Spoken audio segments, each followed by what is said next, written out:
EC 2610.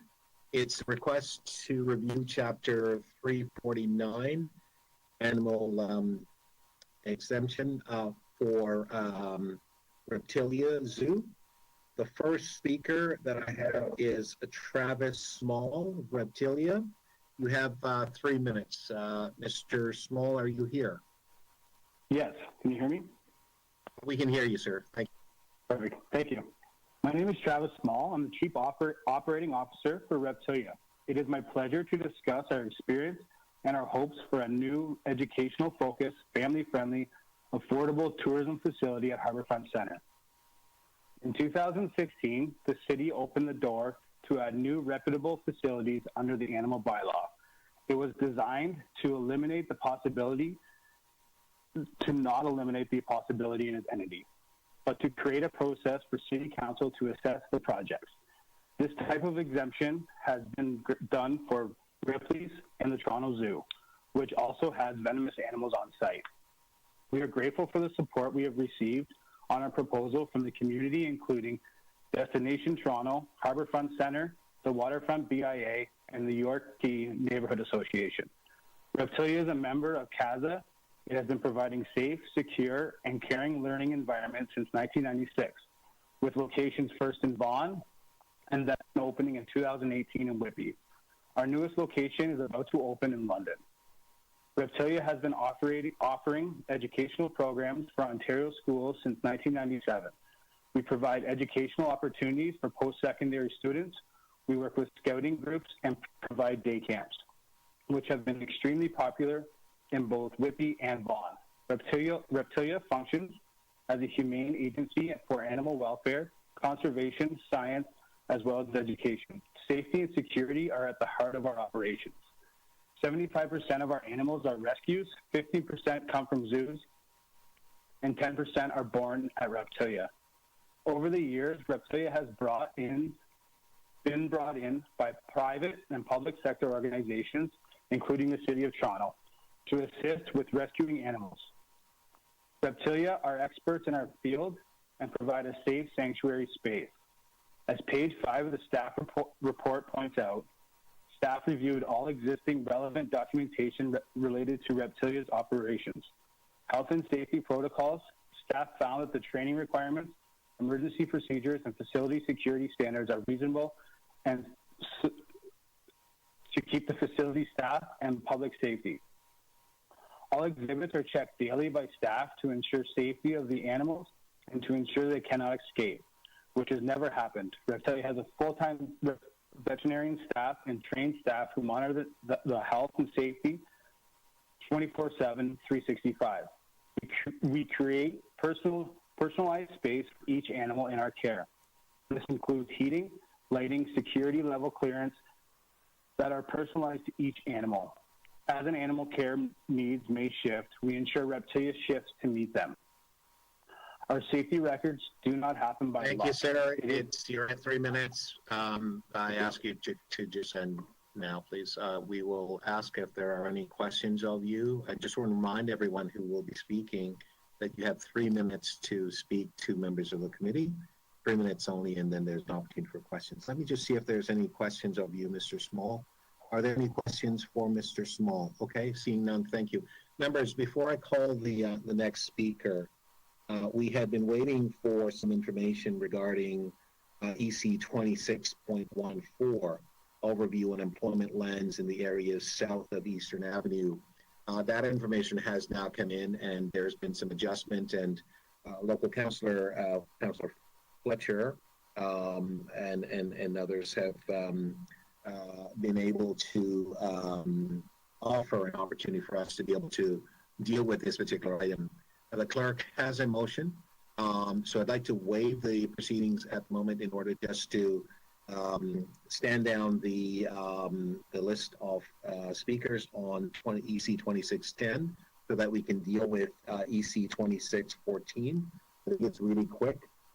So unless there's questions from members or members wishing to speak, let's just make this rather quick. The clerk has a motion, and I've seen the motion.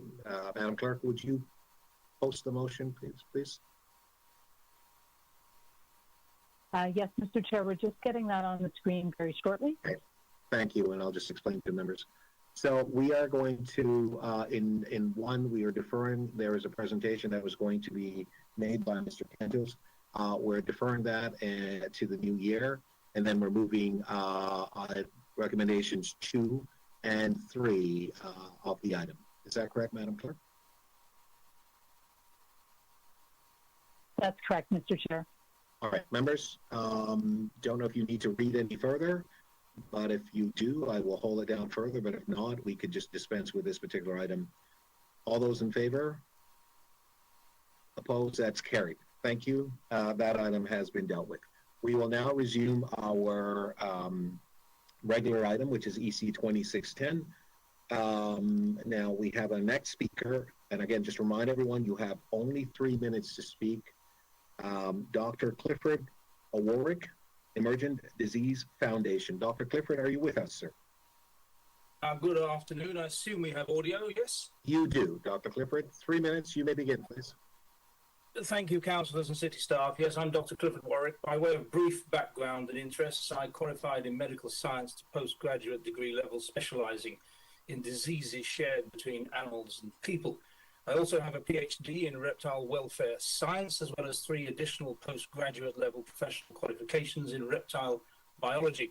I've produced over 150 peer-reviewed scientific publications in reptile biology and welfare, including many assessment protocols, and including the world's definitive reference volumes on the subject, together with many peer-reviewed publications in human medicine, zoonotic infection risk, and public health safety relating to captive wild animals.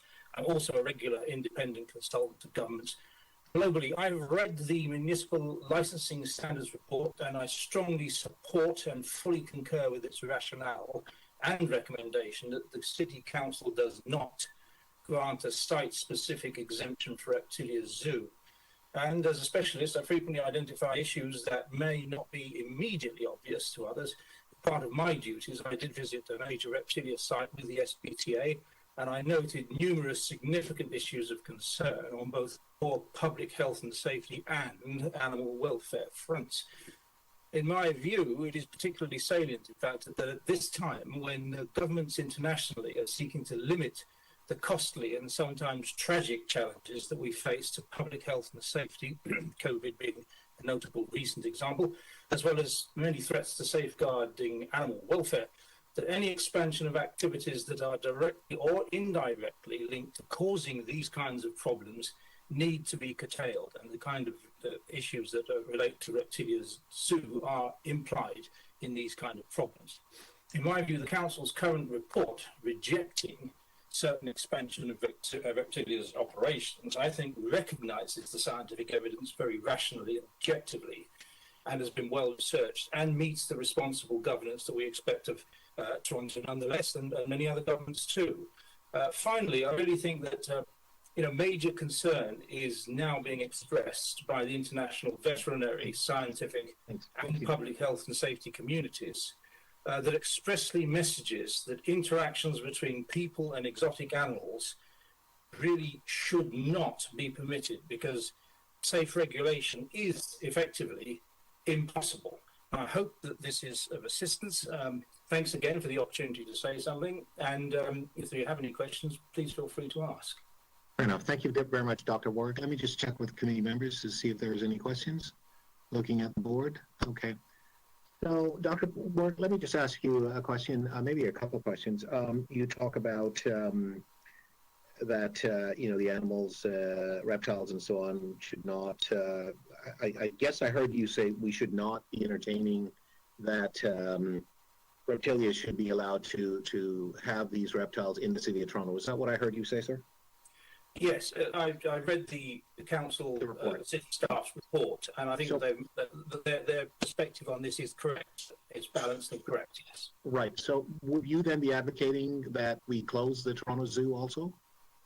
I'm not suggesting that you do close the zoo. No, I think that one of the key elements, as I read it with the report by your staff, is flagging the issue of, in particular, what you call MLAPs locally, these interactive experiences. That's one key element that is at the moment within the scientific and veterinary community being quite widely condemned, because those kind of interactions pose a direct and sometimes indirect threat for which the consequences can only be traced back long after the event, and sometimes they can't be properly traced at all. And the consequences of that, of course, for a responsible council can be dire, because effectively you can have an epidemiological problem that's way ahead of you, and it's very difficult to then make an impact on that. Right, but you have no evidence at this particular point that any of these issues have been, I guess could be attributed to reptilia, do you? Well, one of the problems is that it takes quite often months or years of actual back tracing to tie an individual epidemiological outbreak to its source. This applies right across even to COVID now. We don't know where COVID started. But the plain fact is that these kind of events are well known to be associated with infections in humans. So this would be merely a normal proactive measure, not to encourage something that we already know causes disease. There have been cases even of up to 300 people being infected by a single event. So they are significantly documented within the scientific literature. Excellent. Thank you very much for responding to my question, sir. I appreciate you responding. Thank you. Our next speaker is Barry Kent McKay, Born Free USA. Mr. Kent, you have 3 minutes to speak. So Barry Kent McKay with Born Free USA. Are you there, sir? Yes, I am. Thank you. Thank you. Chairman Thompson and Council, thank you for listening to me. I am Canadian, in spite of the name of the organization I'm representing, and I'm actually speaking not as a conservationist, though I spent my life doing that, nor as an animal welfare, though I've also been involved in that work all my life, and I'm not young. I'm speaking as an artist, which may surprise you, but the fact of the matter is, as an artist who specializes in wildlife, I'm very, very familiar with zoos. In fact, one of my very first gigs was to illustrate all the reptiles of the Toronto Zoo before it opened. So this was in the early 70s. I was in my 30s, and Gunter Voss hired me. I did that. And I've been studying reptiles and amphibians both in the wild, obviously, and in zoos literally all over the world. Seen a lot of it. I've been out to reptilia. I've seen what they do. And, Mr. Chairman, with due respect, do not conflate them with the Toronto Zoo. When there's been need to, I've been critical of the Toronto Zoo. I supported the moving the elephants. But on the other hand, I also have to say their reptile exhibits, reptile amphibians, very well done. And the main thing is very educational. So the one thing, because I only have 3 minutes, that I want to really, really bear down on is please do not sort of think that, to conflate the two and think that this is, reptilia is educational in the sense that the Toronto Zoo, or Ripley's Aquarium for that matter, are, in that they, putting a snake or a bearded lizard in a little glass box with a plastic palm tree and a heat lamp over top, that doesn't do it. It's my job to study animals for long periods of time. I can stand there for literally an hour and a half or more, and see the animals move about in an environment at places like the Toronto Zoo, all too rare. We don't need another organization competing with the zoo. So my recommendation is strongly to support the Toronto Zoo by not supporting a change that would allow this reptilia to move into Toronto. They're purely a commercial enterprise, as I think we can clearly understand. My interest is in education. It just doesn't cut it. Thank you. I don't want to take up any more of your time. Thank you very much for your presentation, sir. We have questions of you. Councillor Ainsley, visiting member. Go ahead, please, Councillor Ainsley. Thank you, Chair Thompson. To the deputant, so if you, just to clarify, so you would look at the Toronto Zoo as more, when it looks to the animals that it looks after, as more of educational conservancy, as opposed to reptilia would be a tourist attraction, for lack of a better word. That's a good way to put it, Councillor Ainsley. The last time you and I spoke, we crossed swords over the elephants, so it's not that I'm sort of blindly in favor of everything that is done by Toronto Zoo. Although I am a Toronto Zoo member, I hasten to add. But I mean, let's give credit where credit is due, and they've done an excellent job. The animals are in a, if you want to put it this way, an ecological context, so that when people look in at them, they can see them move about in an environment that simulates, it's not obviously the same, but simulates the environment that they have in the wild. Also gives the animals a great deal more, not just of enrichment, but of natural behavior that they can exercise, that I think is educational to see. And I think people can literally look at the animals as they would see them in the wild, if in fact they could see them in the wild. So I think it is much more educational. Plus, much better signage and everything all throughout. Not perfect. There's problems I could pick on, but in balance, yes. And I certainly don't like the idea of somebody coming to Toronto and having the two competing. I mean, we have enough trouble getting people into Toronto Zoo. At the gate, we don't need this added on. A very substandard way of showing people reptiles and amphibians. Okay. Thank you, Mr. McKay. I appreciate your time, and it's nice to see that we agree on something. I know as you said, we've had our disagreements in the past. Correct. Thank you very much. Thank you. Thank you, Mr. Chair. Thank you both very much, and thank you, Councillor Ainsley. Our next speaker is Ainsley Willock. Ainsley, are you there? You have 3 minutes to speak. I am. Can you hear me? We can hear you loud and clear. Great. Thank you. Thank you for joining us. Thank you. Chair Thompson and committee members, my name is Ainsley Willock, and I'm a longtime resident of Toronto and an animal advocate. Thank you for this opportunity to express my views on the request to review Chapter 349. In 2017, I presented to the Licensing and Standard Committee regarding their May 31st report, Prohibited Animals Review.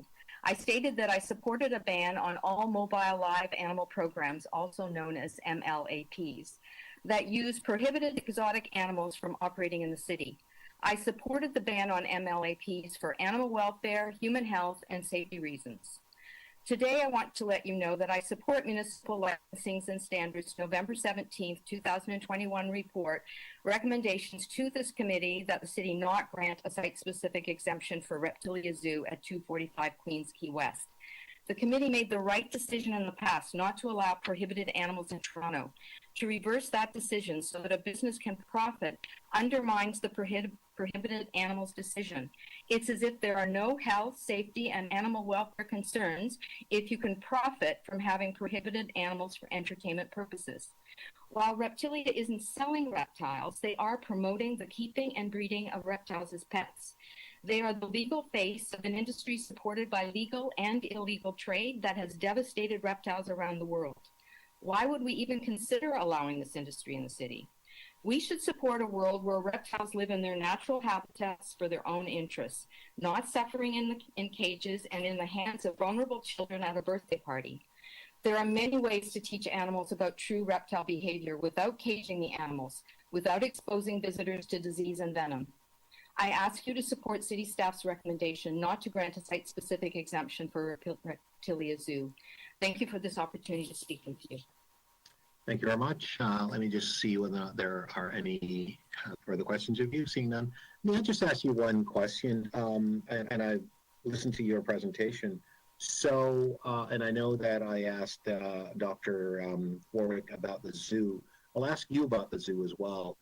Are you advocating then that the zoo removes all of the reptiles that are there from the zoo and or the animals for that matter? Well, I think I would defer to what the previous deputant spoke about, Barry Kai. He is an expert in reptile behavior and that, and he is relatively pleased with what goes on at the zoo. So let me ask you then an additional question. So if what goes on at the zoo and Reptilia is able to replicate what goes on at the zoo, would you support it? But because I heard what you indicated and other speakers have indicated about wanting to make sure that I think ecological context was a comment, the environment was a comment in terms of the areas where the animals are kept and they were small and so on. I'm just wondering if it was if others we're able to replicate what the zoo does, would that be something that you support? Notwithstanding the fact that people talk about the competition, because I hear that coming loud and clear, that there's a desire not to have competition. I'm curious as to what your response would be. Would you support the ability for others to be able to replicate what the zoo does? Chair, I don't support birthday parties with children touching reptiles. I just think the entire process is unwarranted, and it undermines everything that the city has done. Okay. That's okay. Fantastic. Thank you very much for that. That's very helpful. Our next speaker is Scott. I think it's Tinney. Scott, hi. How are you, though? You have. Sorry, I'm good, thank you. Thanks very Sorry much. to interrupt. No. You got the pronunciation right. I was just giving you the thumbs up more than anything. All right. Thanks very much. You have 3 minutes to speak. Thanks. Great. Thank you, Chair Thompson, and to the committee in general. Just to introduce myself, I'm Scott Tinney. I'm a staff lawyer with Animal Justice, a national animal law advocacy organization focused on preventing cruelty to animals through, among other things, the enforcement of existing municipal, provincial, and federal laws. Our organization is located in the heart of downtown Toronto, and many of our thousands of supporters are closely following the council's decision in this matter. So I just wanted to thank the committee again for giving me the time to speak on such an important issue for our supporters. So jumping right in, it's Animal Justice's position, like a lot of the previous speakers, that the City Council should not grant a site-specific exception to Reptilia to operate at the Harbourfront Centre. There are a variety of reasons why Animal Justice believes this exception would not be beneficial for the City of Toronto, many of which have been correctly outlined in the ECDC report, which we support. But I'm just going to focus on a few points, which I'll try to go through in turn and try not to take up too much time here. So first and most importantly, the serious animal welfare concerns with allowing facilities like Reptilia to operate within the boundaries of the City of Toronto are well documented and have been raised by several groups and submissions made to the Council. Our position on this point is simple. The City of Toronto should be reluctant to support exemptions which go beyond its own commendable bylaws and promote an increase of the number of exotic animals to be allowed in the city boundaries. Many of the animals that Reptilia would possess, exhibit, and display, often at mobile live shows, have basic needs which just cannot be adequately met in captivity, whether regarding diet, space, environment, stressors, exercise, socialization, etc. As per the ECDC's own report on this matter, Toronto Animal Services echoes these worries, and that is something that we have significant concern about as well. So put simply, though, it's our belief that the city should not support a proliferation of these types of animals at institutions like Reptilia within its boundaries.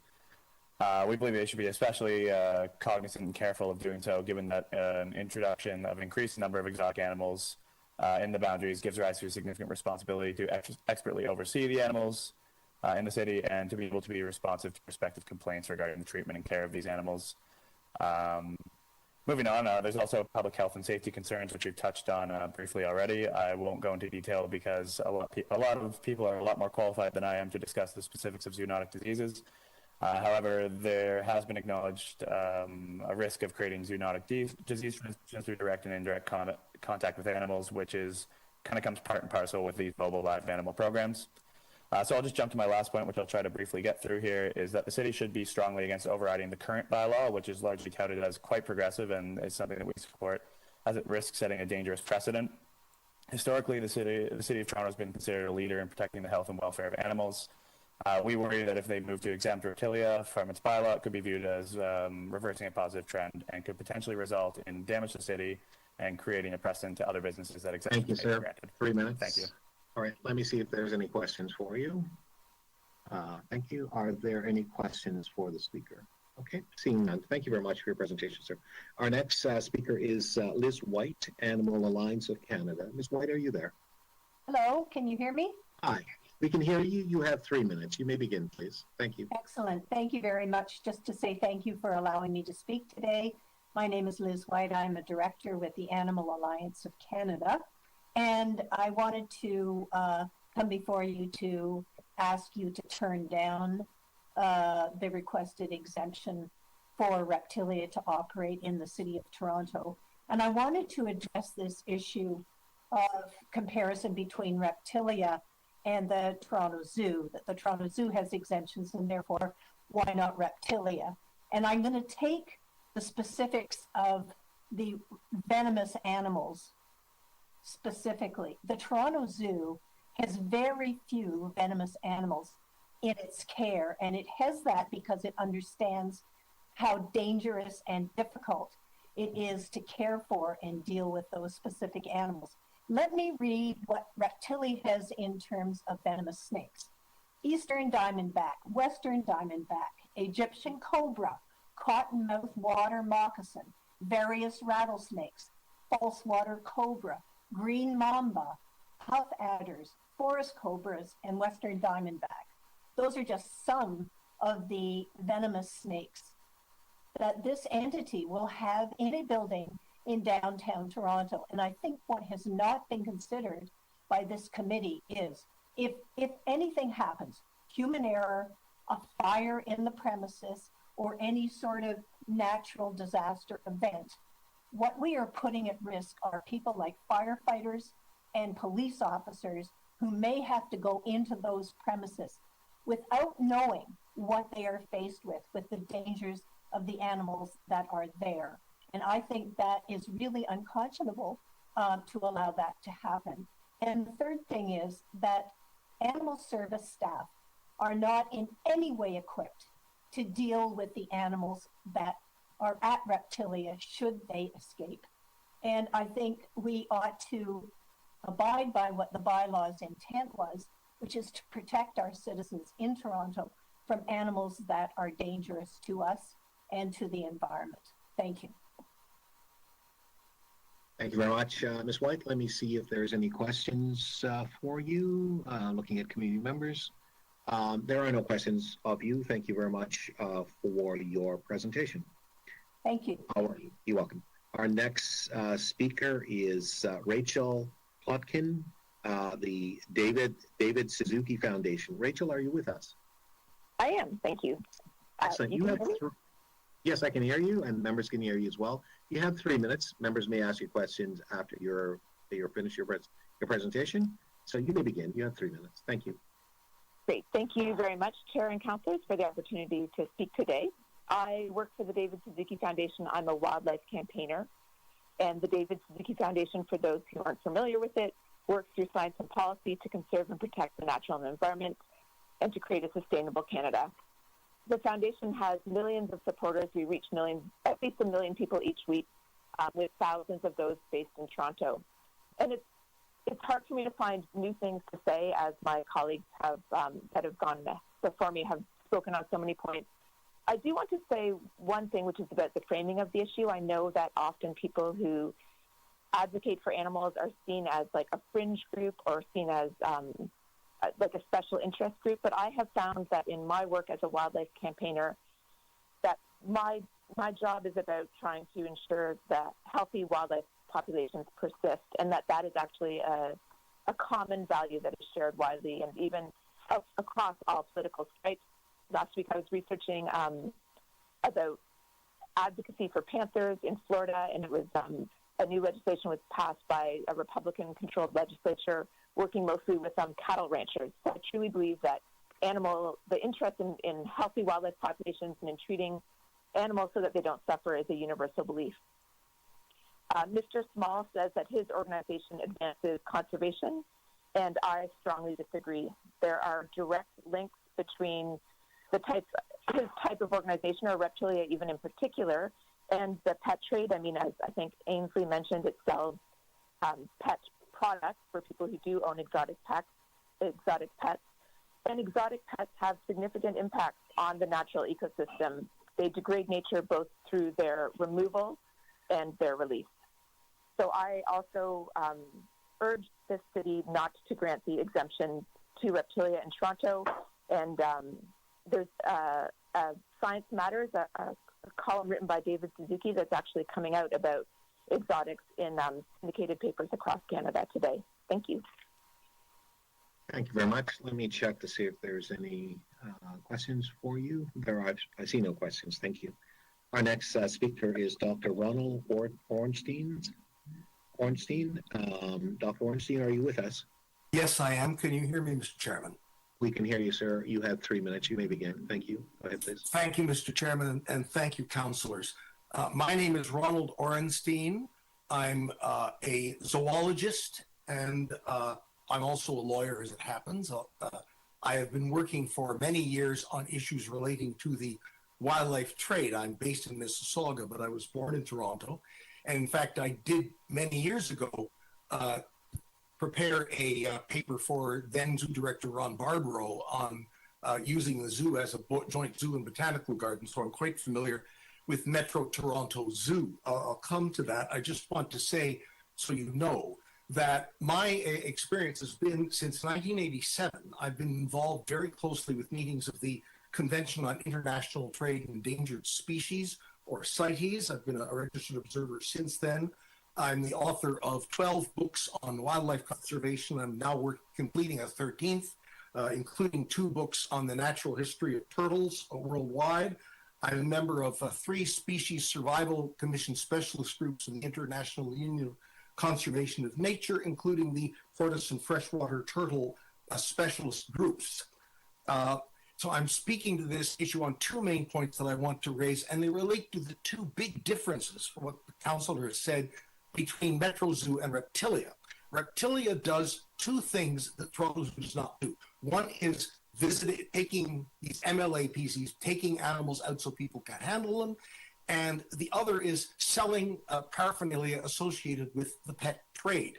These relate to 2 interlinked issues that I think the bylaw was originally intended to address and which have now become even more important. First of all is the issue of disease transmission, which is a serious issue for people touching and handling reptiles. There's a long list, as Dr. Warwick pointed out, of disease organisms such as salmonella and various parasites, Giardia, Sporidium, Toxoplasma, a number of things that have been spread in this fashion. So that is something to be concerned about as a public health issue. The other is the wildlife trade, which is a serious conservation concern for many, many species of reptiles in the world, and that by encouraging the sale of paraphernalia associated with the trade, you are feeding into a major conservation concern for reptiles worldwide, which is people having exotic reptile pets, many of which are brought in illegally or under questionable circumstances.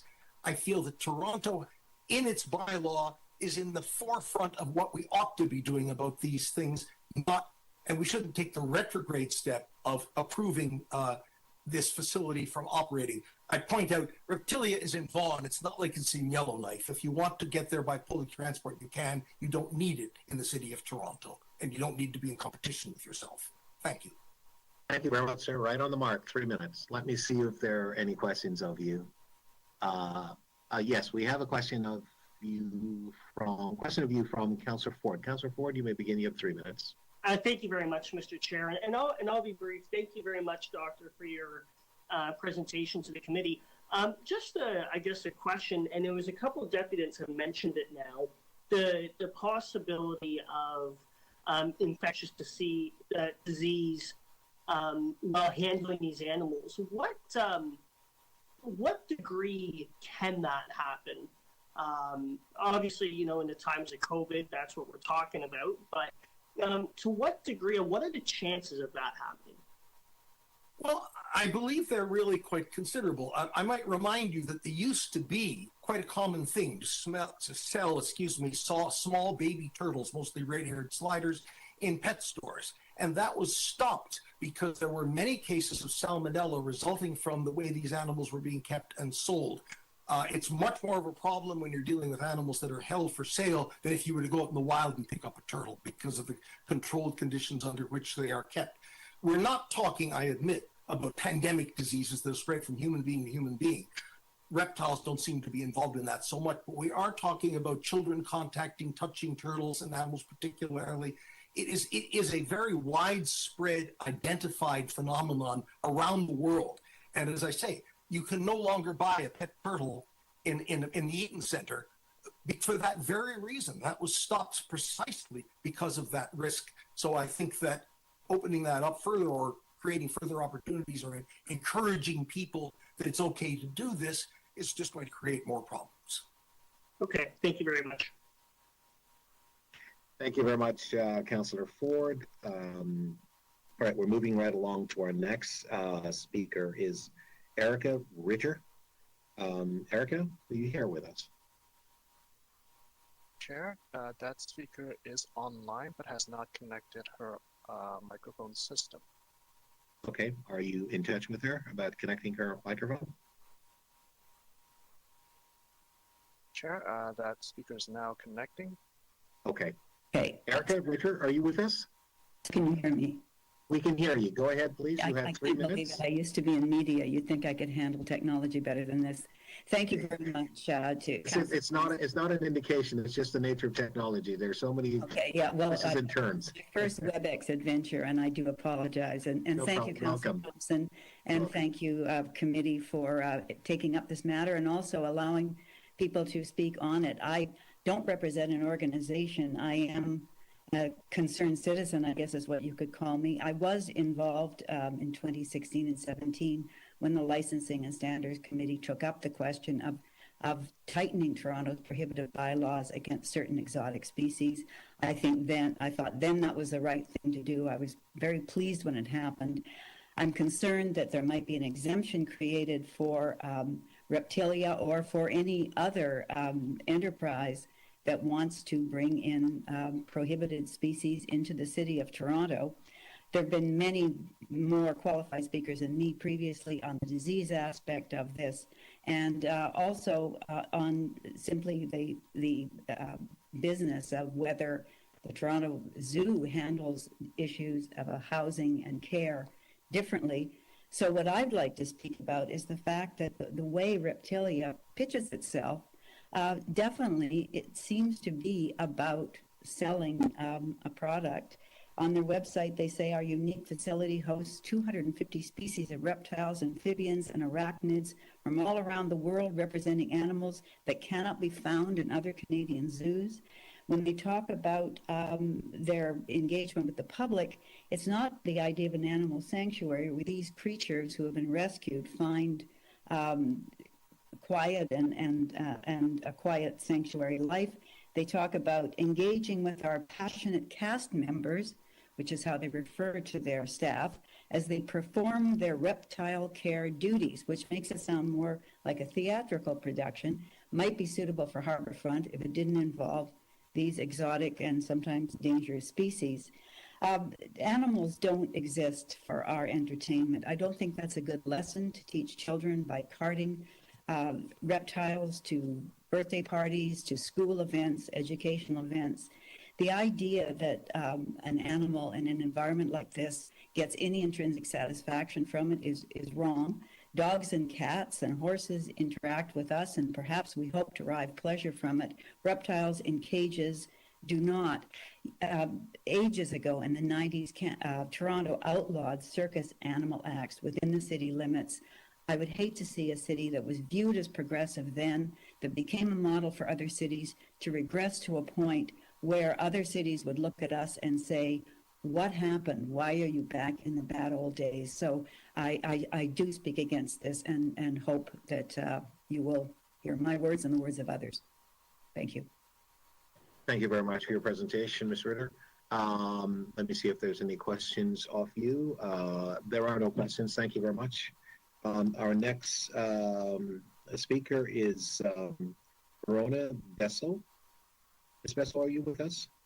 Yes, I am, and it's Verena Vesso. Yeah, Verena Bessel. Thank you. Good afternoon and welcome. You had 3 minutes. Thank you, Chair Thompson and committee members, for allowing me the opportunity to speak today. As a longtime Toronto resident, I'm not an expert in anything, and I stand somewhat intimidated by the experts that you had testify. But I'm going to say, as a Toronto resident, I'm concerned about this. The bylaw to which Reptilia Zoo is seeking an exception is a very thoughtful and well-constructed piece of municipal legislation, which was put in place to address the very concerns which I share and I'm going to articulate briefly, namely the protection of public safety and concern for animals.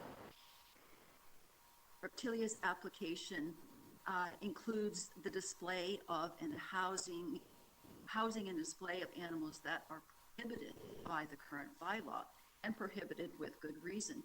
to focus specifically on the fact that there are 23 venomous species included in the application, and this represents a significant potential danger to health and safety.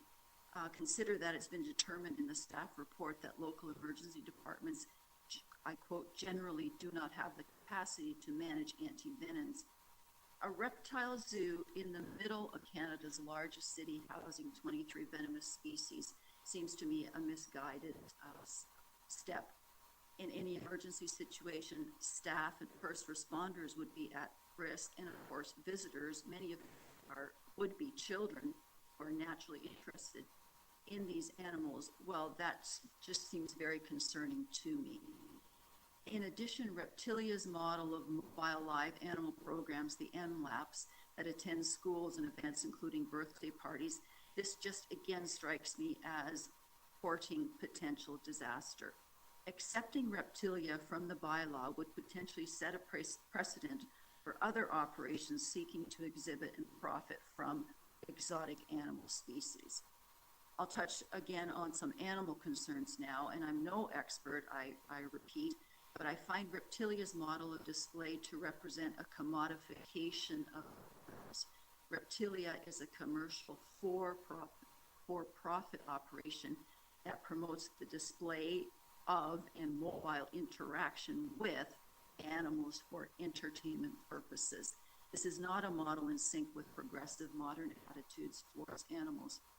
The City of Toronto has displayed very progressive policies related to animals, as evidenced in this specific instance by the current bylaw and by the staff report dated November 17th, which recommends against Reptilia's application for exception. And this is a recommendation with which I am in full agreement.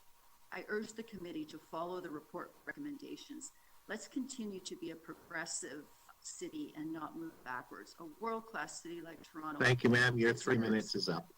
Thank you. Your 3 minutes is up. Thank you. Thank you. Thank you very much. Let me see whether or not there are any questions of you.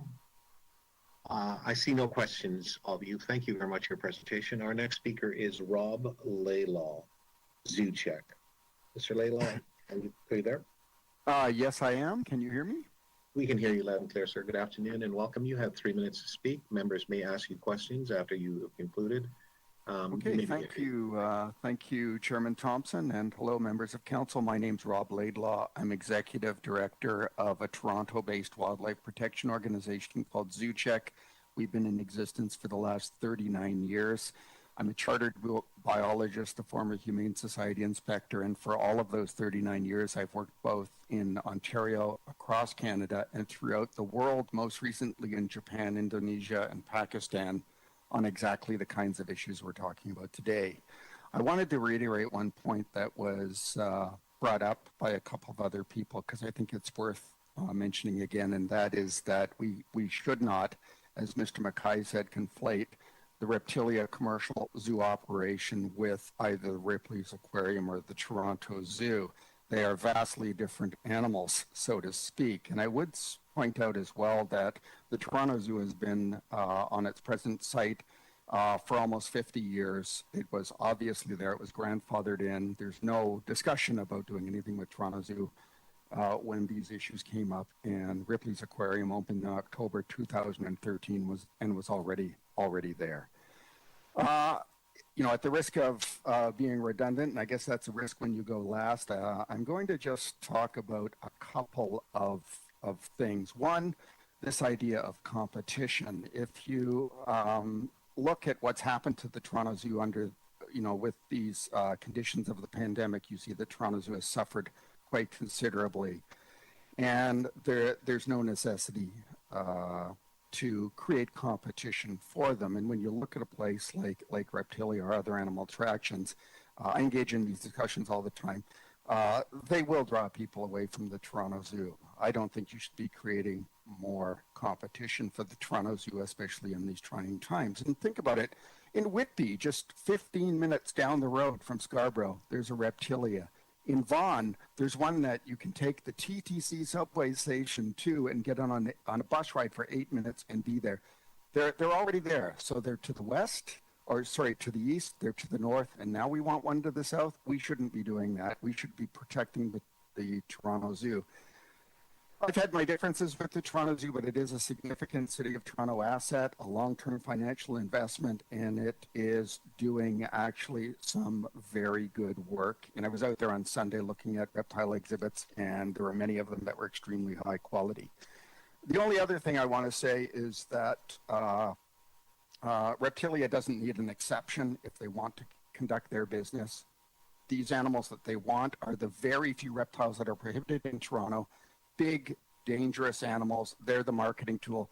We don't need to give a private business that opportunity. So I would say, please support the staff recommendation as is. Thank you, sir. 3 minutes. Okay, thank you. Thank you very much. Thank you for your presentation. Our final speaker is Martin Canelli, Harbourfront Center. Martin, are you with us? Yes, can you hear me, sir? Just barely. I wonder if you can maybe either speak up or somehow turn your volume up. I'll turn mine up as well, but mine's at pretty good rate at the moment. Can you try again, please? Can you hear me now? Not very clearly. Okay. I don't know if it's just me. Members, can you hear him loudly? Okay, we're all having some challenges hearing you, sir. So I wonder if you could maybe just make some adjustment to your system. How about on the computer? Can you hear me now? Much better, sir. Can you hear much better, members? One moment, sir, please. I'm just looking for a nod of the heads of committee members. Can you hear him? Okay, we can hear you better, so we will proceed, sir. Go ahead. You have 3 minutes. Thank you. Thank you very much, sir. Sir, Chair Thompson and councillors, here on behalf of Harbourfront Center. Harbourfront Center is the potential landlord. Martin, sorry, do I just interject? I'll hold your time at 14 seconds to begin. I think that you have maybe 2 particular items that are open because we can hear some feedback and it's not helpful because we can't hear you clearly. I don't know if you do have 2 items open. It just seems as if there is. We're hearing feedback. How about now? Because I turned off my phone. Much better. Yes, that's much better. Thank you very much. Thank you, I'm going to start your time at 0 again. So just to maybe clerks will start the time at 0. Okay. You may begin, sir. You have 3 minutes. Thank you. Thank you, Chair Thompson and councillors, for the opportunity to speak to you today on this item. My name is Martin Keneally. I'm the Chief Operating Officer at Harbourfront Center, an iconic waterfront arts, culture, and recreational nonprofit. We've been in negotiations for more than a year to lease 245 Queens Quay West, the north building with Reptilia. The building has been without a tenant, full-time tenant since 2017, and it is an important revenue source for Harbourfront Center operations and programs. While the staff report indicates there is no financial impact, there is a significant financial impact on Harbourfront Center and the surrounding businesses, whose operations have been very significantly impacted by COVID-19. We have read the staff report and we've also met with the staff on this item. We remain supportive of Reptilia's application, assuming they can address the concerns raised by staff. Reptilia's proposal is for a family-oriented year-round business that will cater to local residents, GTA, and international audiences. There are also overlaps with Harbourfront Center's school visits and camps program with their accredited science curriculum that will be of mutual benefit to both organizations. Harbourfront Center school visits sees an average of 30,000 students visit the site during a normal year and has one of the largest summer camps program in the province with an average of 3,500 students annually participate. Should the application be unsuccessful, Harbourfront Center will likely engage with some of the other applicants for the lease, which include other permitted uses such as food, beverage, and entertainment with some restrictions. In summary, Reptilia is a low noise impact, high commercial economic benefit tenant supported by the local residents. The YQ&A has been very supportive. That's the people that live in the area. The WBIA, Destination Toronto, and ourselves that will contribute to building back the waterfront business and economic development and support Harbourfront Center financially. Thank you, Chair Thompson, for allowing us to address the committee on this item. Thank you very much, sir. Let me see if there's any questions for you. Seeing none. All right, thank you. Members, those are all the speakers. I would now like to maybe open the matter up for questions of staff. Anyone have questions of staff? Okay, well, why don't I ask staff a couple of questions? Staff, question to staff, can you help us to understand how you conducted your research in order to prepare this report? Did you visit the Reptilia site, for example? Have you spoken with the province and others in order to garner information, in order to help you to prepare the report that's in front of us today? I'm not sure which staff, but just staff. Yeah, thank you. I'll start. I'm going to defer. I think it's most appropriate that these be answered by Dr. Esther Attard, the city's Director of Animal Services and Chief Veterinarian. So, Esther, go ahead. So yes, we conducted as thorough a review as we could, and yes, we did go to both Reptilia sites to view for ourselves. We did request an FOI from the province to find out if there were any issues, just to, again, to do our due diligence. Not that we expected anything, but we did find some concerns when we did that. Are you able to tell us what those concerns were that you found in terms of your FOI to the provincial government? So we did find that there were some animal welfare issues, along with some issues around staff not being able to find processes that they should follow should there be safety issues. The animal welfare issues were quite concerning because there was lack of water for some of the animals, and that, to me, for a facility of the caliber that I thought it was, is quite concerning. Okay. Can you speak to what some of the speakers were speaking about?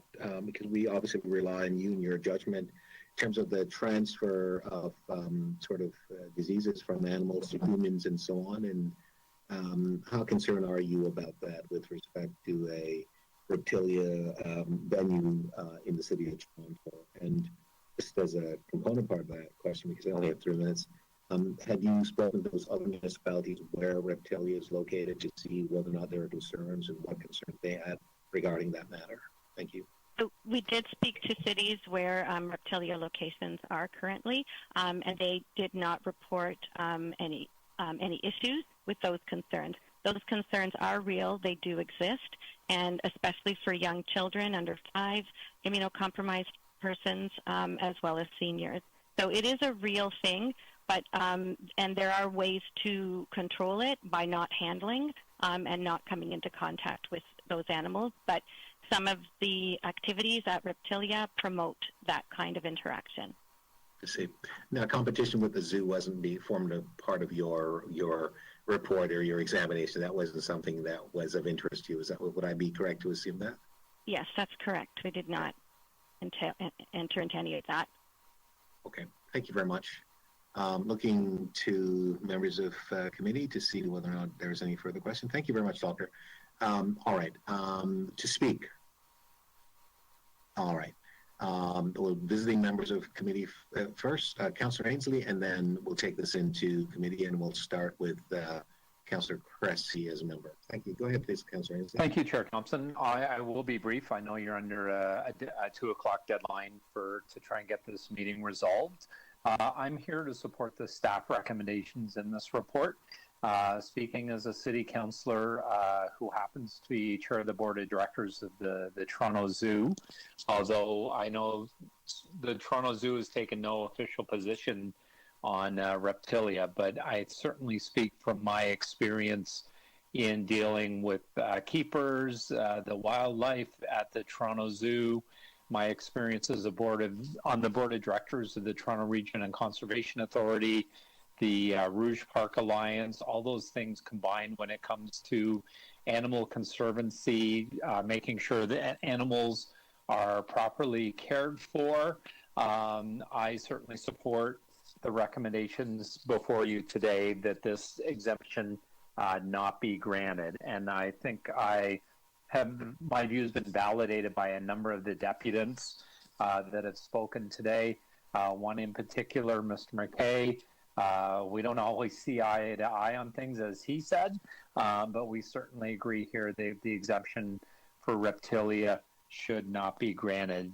First and foremost, when it comes to animal welfare, I don't think that this exemption would meet those standards that we're looking for as the city council. Thank you. Thank you very much, Councillor Ainsley. All right, we'll bring this matter into committee. The first committee member is Councillor Cressy. Councillor Cressy, you may begin. You have 3 minutes. Thank you. Well, thank you, Speaker, and I can move the staff recommendations. Listen, when the Harbourfront Centre, a valued partner and cherished partner in our city, and Reptilia approached the city about this request, we asked city staff to review it. And city staff have provided us a recommendation here today. For my part, I have 3 objectives. I would like to see this building that has been vacant too long animated. I would like to support the Harbourfront Centre, and I would like to address and acknowledge the public health and animal welfare concerns that were raised. And I think we need to find a way to accomplish all 3 of those objectives. And the threshold has not been met for all 3 of those. And so for that reason, I'll be supporting the staff recommendations. Thank you. Thank you very much, Councillor Cressy. Looking to see whether or not anyone else is speaking. Okay. All right, let me just add my voice to this matter. I've asked a number of questions, and some of them were probing in the sense because I just wanted to have clarification. I've asked about the zoo, having been a former member of the zoo board. I know how they operate, and it's a fantastic organization, quite frankly. Listen, I have 2 hats that I wear. One is, of course, for economic development. We're always looking to have, venues here in the city where people will come and see and explore and create opportunities and bring jobs to the city, and that's extremely important.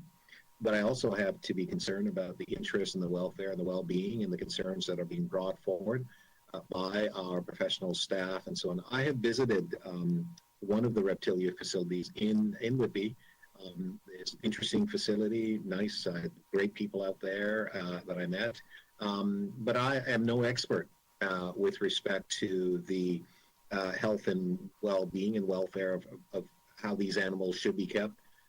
We've heard from experts here who have expressed to us concerns, which is in support of the staff recommendation. I have met with our staff, Mr. Brand and other staff members. We've gone through exhaustively the report that they have put forward. We've heard that there are concerns and so on.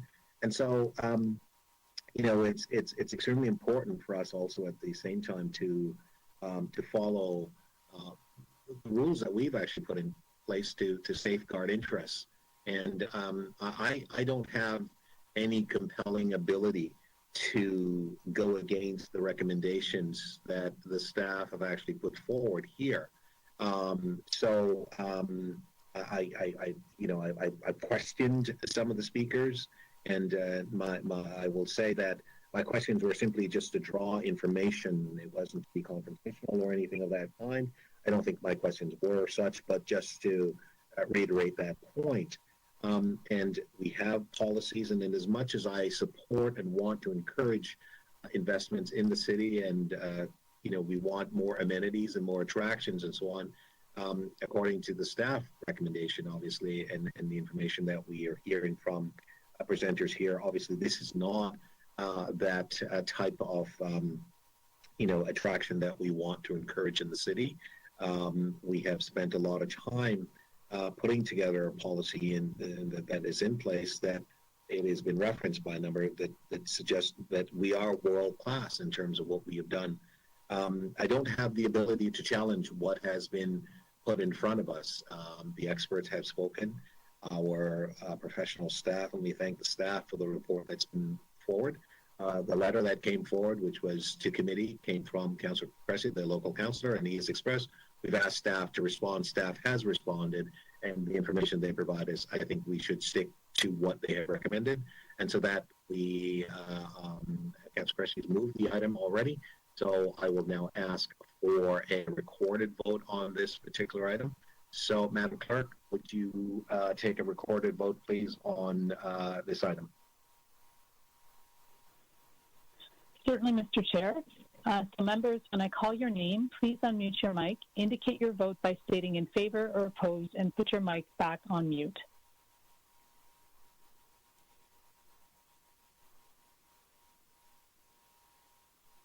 Councillor Cressy? In favor of the staff recommendations. Councillor Ford? In favor. Councillor Lai? In favor. Councillor Thompson? In favor. Mr. Chair, that vote is unanimous with 4 members in favor and 2 members absent. Okay, thank you very much, Madam Clerk, and thank you, members of committee. Madam Clerk, looking at my list, I have an exhaustive list that appears to have been exhausted. I'm wondering if you can concur as to whether your list is also exhausted, and we've concluded the agenda, which will allow Councillor Ford to get to his Police Service Board. That's correct, Mr. Chair. Thank you. So, Madam Chair, I want to thank you certainly for Madam Clerk for your work today. I want to thank all the staff members, everyone who participated. I want to thank the members of the public who have come to speak to the matters before committee today. As this is our last committee until the new year, I want to wish members of the committee a tremendous holiday. I know we still have lots of work to do.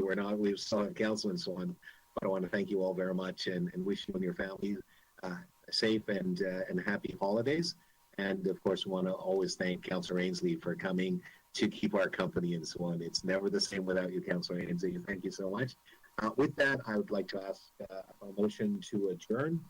Pleasure to be here. Thank you, everyone. Councillor Ainsley. All those in favor? Opposed? Thank you. Have a good afternoon, everyone. All the best. Thank you.